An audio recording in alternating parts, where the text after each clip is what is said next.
Hi, this is Pat Ross with Haskell and White. Wanted to go through looking at the time is right now to improve profit in your business through waste reduction. So currently, over the last 3 months, a lot of our clients and organizations that we work with have been in survival mode.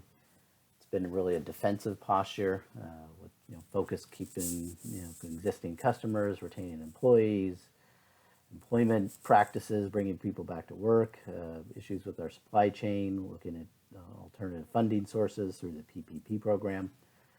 And now a lot of our clients saying, well, we survived and we cut some unnecessary costs, but is that going to be enough or should we be doing something different? Unfortunately, with the focus elsewhere on all those other areas, cost and waste have tended to creep back into our production and organization process, which is adversely affecting the bottom line. And any prior problems that you've had have now gotten worse. Fortunately, to shift things in the other direction, you could also look at eliminating waste in your business. Studies have found as much as 30% of your operating cost is wasteful. So it's a huge opportunity for organizations to tackle this. The great thing about it is you're in charge of the process. It'll directly increase your profits. Most of the stuff falls directly to the bottom line. It tends to pay for itself, so you're kind of playing with the house's money.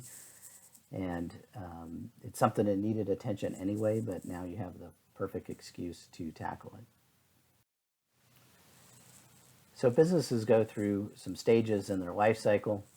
The first stage is the structure, or people and systems. That's visible. It's easy to control cost and waste at that level through what's there and what's not needed. Unfortunately, as time develops, those systems become inefficient, and we have this element of waste that creeps into how we deliver our products and services to our customers.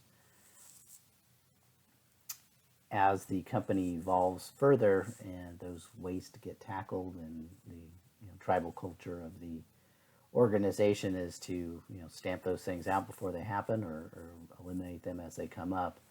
We get this belief system within the company to have everybody focused on bottom line, and we call it thinking like an owner. It does take a while to get to that stage through the life cycle of a company. Typically, it could be 2 to 5 years or longer, depending on the circumstances. What we see a lot, and we like to follow this now where how model, is people just start fighting fires and trying to fix things before they really understand now what's the kind of current situation, where they want to end up, and have some key performance indicators to measure progress. But we want to make sure we establish those factors at the forefront and then work out exactly what we're going to do to fix the problem. The 5-step waste reduction process involves firstly auditing our systems, prioritize and identifying the waste, prioritizing what those wastes are, and what we're going to focus on. Can't fix everything, so let's look at the low-hanging fruit and most bang for the buck. We want to organize a team to go through this. We can't have all this fall on the leader, the CEO, or owner of the organization. The person is going to need some help.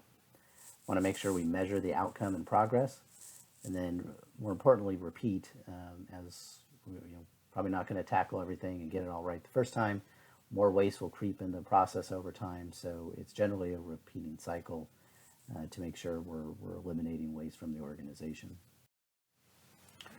The model we like to use is the 7 waste model, which is actually developed by Toyota in the manufacturing process. They identified these 7 wastes with areas of overproduction, waiting, transporting, inappropriate processing, unnecessary inventory, unnecessary motions, and defects were the 7 main areas that they found in the organization where waste resided. It's also a 8th kind of hidden one also, which is with human capital, but we won't go into that today for this, but might be something you want to keep in mind as well as you take a look at your systems. The first step, going through a waste audit with those areas that we identified with overproduction, waiting, transport, etc., We want to have the group and the team identify specific areas in weighting.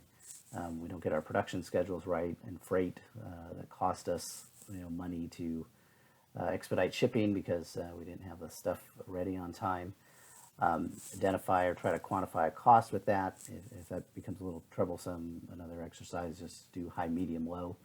But also we want to look at each one of those in ease of removal. How hard or how easy is it going to be to remove that item or eliminate that waste? Higher scores being more difficult, and lower scores being less difficult.